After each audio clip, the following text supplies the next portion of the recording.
Dear Lord, please let the words that flow from me be in your spirit. Amen.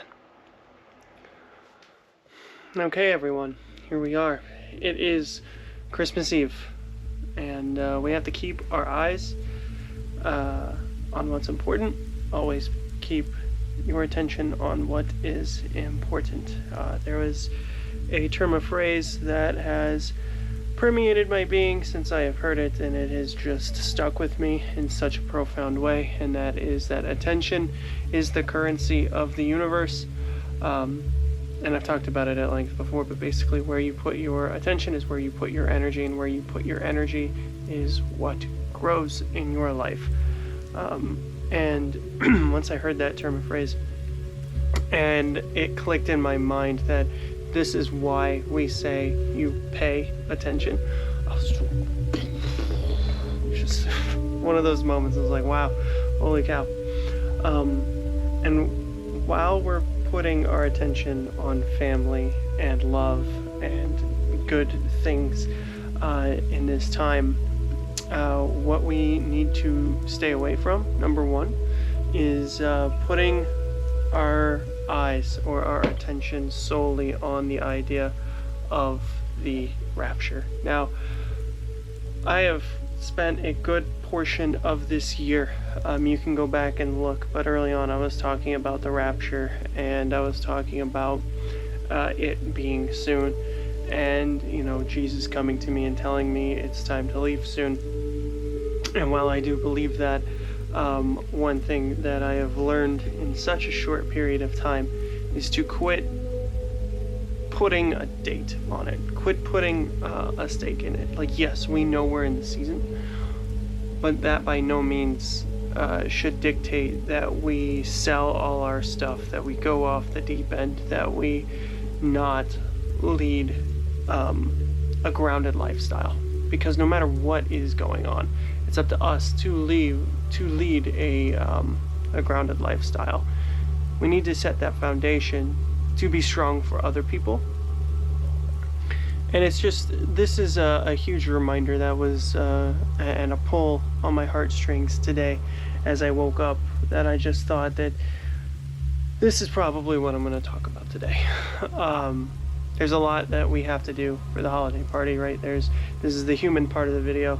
This is where I talk about what's going on.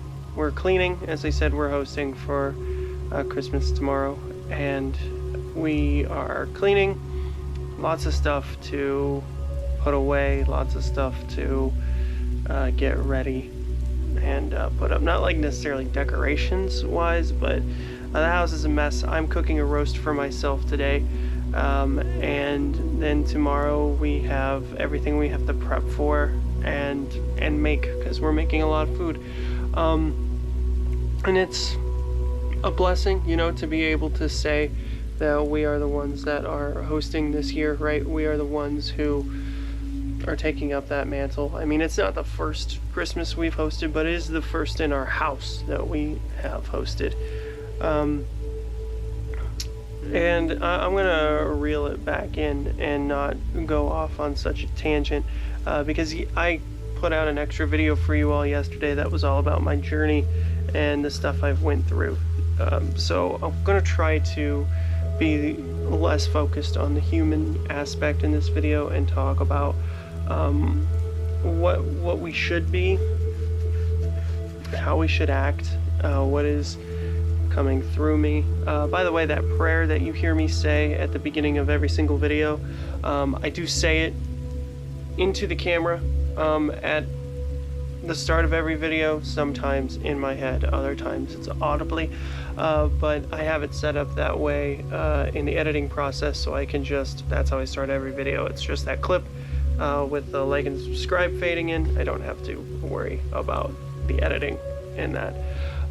But yes, a lot of people will say we need to put the Christ back in Christmas, and to me, people are going to do what people are going to do.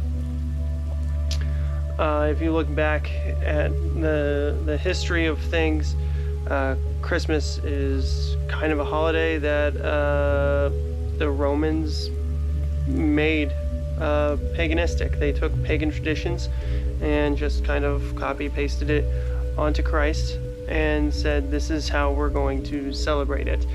This is why I don't follow a lot of what society does or societal norms. I do not care about a lot of things. In my mind, it is just a manifestation to get the people together to celebrate in one way or the other. And if that to you is going to church and going to mass or whatever it is that you do, and it brings you general joy, then good on you. A lot of people, though, as I changed the title of yesterday's video, and I had called it a consumerism hellscape initially, and that's what Christmas is to me. I think I've talked about it at length on here before, how I actually view the holiday of Christmas and what it has become.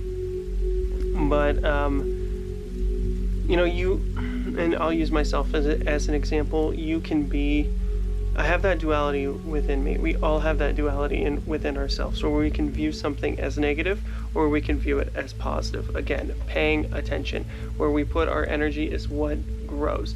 So are we going to grow the negative or are we going to grow the positive? Another term of phrase that I heard that means a lot to me: love and hate are both beasts, and the one that grows is the one you feed.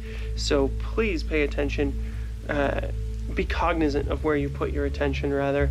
Just do not feed the negative. Don't look at, and this is another example. I'll look at, the Christians that look at the LGBTQ people and want to demonize them and everything. And sure, they are humans living a human existence. Are they flawed? Absolutely. But you're not going to change anyone by going in there and talking down to them. Now, have they been sold a lie by society? Absolutely. They have. And there's a number of testimonies out there that are being, pushed down and just squashed by, big tech, essentially. And they don't want everyone to see what this sort of lifestyle and what this preaching and ideology has done, the damage that it has done to people. And then you have like the small, really vocal groups online that are just saying it's a lie, it's a lie, it's a lie in those cases. So we see that, that is a real thing. And again, we are here to help people, not condemn them. I said that again, and I've said that before, and I will say it multiple times again. So you can view that negatively, or you can try to find the positives in it, which is what I try to do with every single person that I meet. Yes, I have a lot of Christian values. I was born and raised in a Christian household. As you know, I went from traditional Christian to spiritualist, and then I've made my way back to what I would refer to as this expanded Christianity. And the reason I say expanded, I question everything and I contemplate everything on a much global, on a larger scale than just myself in my community. I look at the world, I contemplate God, and that's just who I am. And because I have these questions, I have to go to the source of all things, the infinite creator, and I have to ask these questions and rely on the insights that I receive on those answers.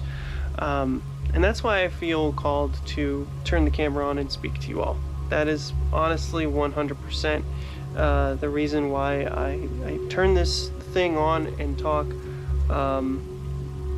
and why I feel vindicated in saying you can look at these people and demonize them, or you can try to see the similarities that you two have and try to build a rapport on that, because respect is not given, it is earned. And that is, you can't expect to go down and talk down to someone and just trash them and have them give you the respect that you feel you deserve. You just can't.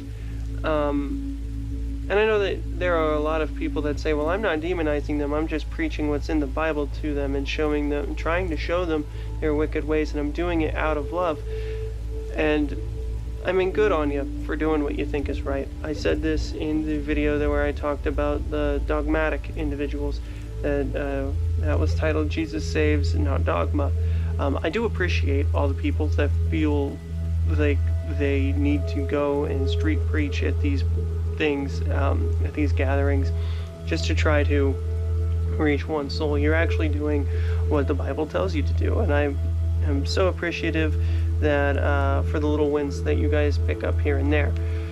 My role, and I was talking to my group recently, my role rather, is the exact opposite. I offer a lifeline to those who have resisted all those gung-ho, all in your face people that are telling them you need to repent or you're gonna go to hell.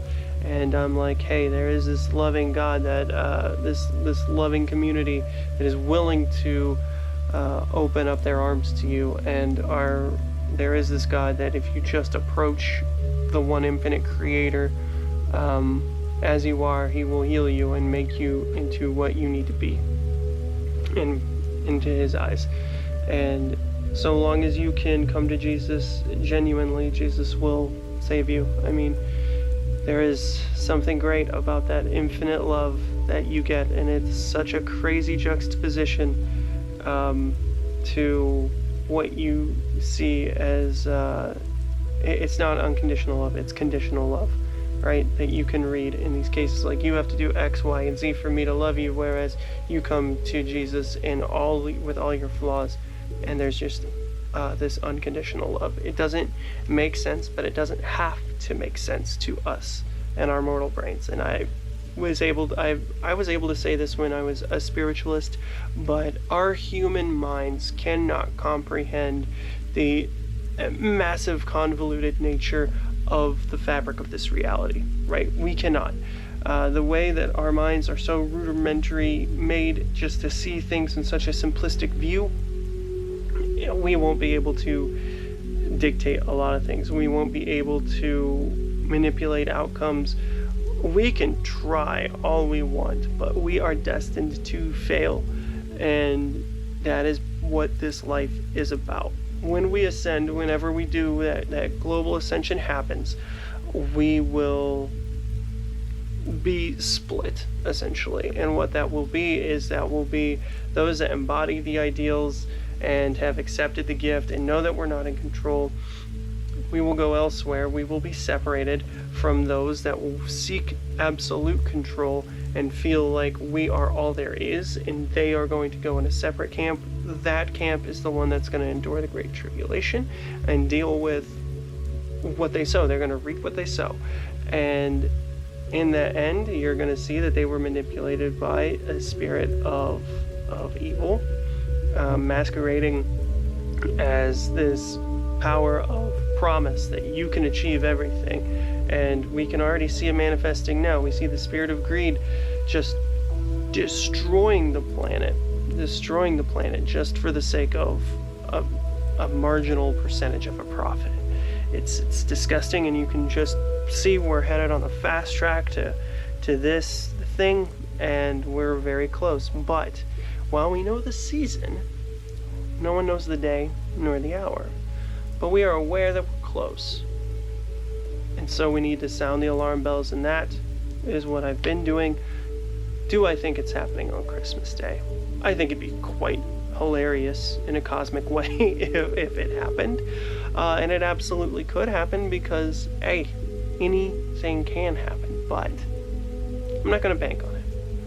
Instead, I'm going to focus on those that I care about. I'm going to focus on putting on a good party. I'm going to focus on being a good host. And I'm going to focus, as I do every single day, on my connection with God. And anytime I feel that negativity, that shadow boiling up within me, and anxiety, I'm going to calm. I'm going to breathe. And I'm going to find that divine light. And I'm going to let it come in and wash away all of my anxieties. I'm going to get back to a very nice base, calm level. And I'm going to continue my day. But for all I know, anything can happen in the blink of an eye, as it says, a blink of an eye. But I'm not going to bank on it happening tomorrow, and neither should you. What you should do is what it calls you to do, and that's get your house right.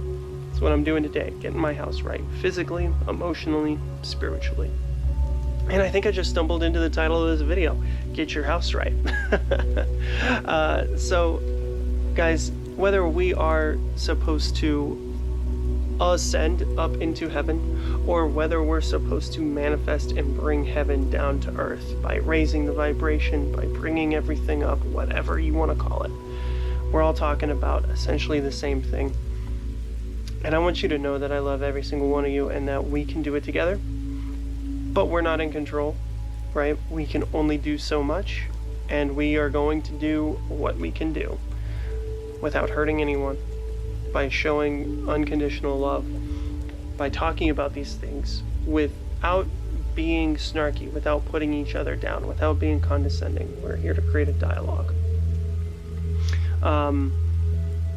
And I love making these videos. I love just talking. It might seem like some guy rambling on and on and on, but hey, it brings me joy to know that I can stumble through a couple bullet points that I have tucked up here mentally, and then we actually have some sort of coherent message to put forward. So that makes me happy.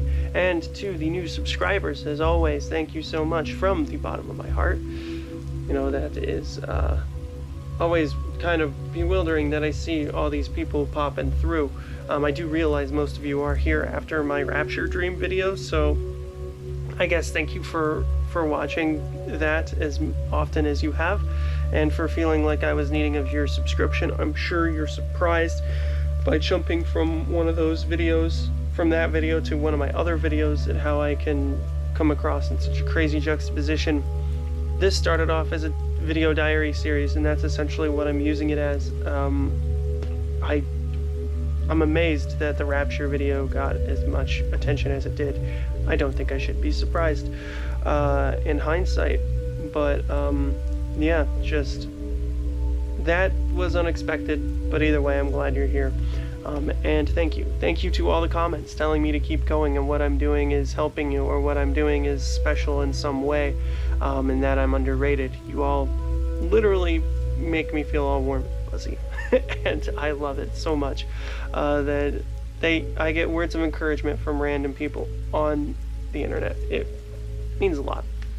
That's the kind of community I want to cultivate, not one where we are tearing everyone down and debating, but we are just helping each other out. But it's all about positive and negative, and I love you positive people. I love you negative people just as much. You play just as vital of a role in everything as us positive people. We are the yin and the yang, and we are both very necessary pieces to a puzzle that is greater than us. And so with that being said, everyone, whether you love me or whether you hate me, whether you're going to unsubscribe or whether you are going to subscribe, thank you for your attention, and thank you for stopping by. I love you so much. And until the next time, guys, my name is Ken, and I'll see you then.